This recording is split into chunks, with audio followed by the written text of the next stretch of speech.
Διακοπή ρεύματος, βλέπετε το απόλυτο σκοτάδι. Λίγο πριν συμπληρωθεί το ημίωρο. Και αυτό που μπορούμε να δούμε είναι ότι φεύγουν στα αποδυτήρια οι ποδοσφαιριστές των δύο ομάδων. Και οι φίλοι του Άρη που δίνουν τώρα, κάνουν διαφορετική την ατμόσφαιρα, δίνουν μια διαφορετική νότα θα έλεγα σε ένα παιχνίδι που έχει προβλήματα. Έχει προβλήματα με τις καιρικές συνθήκες, τώρα και με την ηλεκτροδότηση του γηπέδου. Διακοπές υπήρχαν, πρέπει να πω, από το μεσημέρι. Συχνές διακοπές που προβλημάτισαν και τους ανθρώπους της Super League.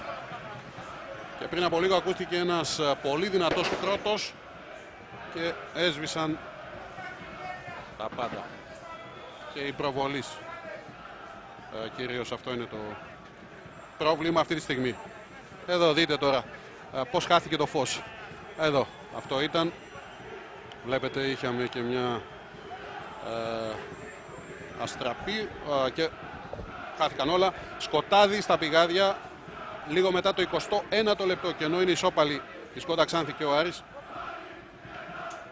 Εδώ τώρα στα αποδυτήρια υπάρχει φως, όπως και εμείς μέσω της γεννήτριας έχουμε τη δυνατότητα να σας μεταφέρουμε εικόνα και ήχο από τα πηγάδια, και θα στείλουμε τώρα, θα πάνε εκεί βέβαια για να κάνουν το ρεπορτάζ οι δύο συνάδελφοι, ο Τάσος Πακλατζής και ο Άκης Ιωακίμογλου. Να δούμε, φαντάζομαι ότι οι διαιτητές θα περιμένουν να έρθει ξανά το ηλεκτρικό και δεν αρκούν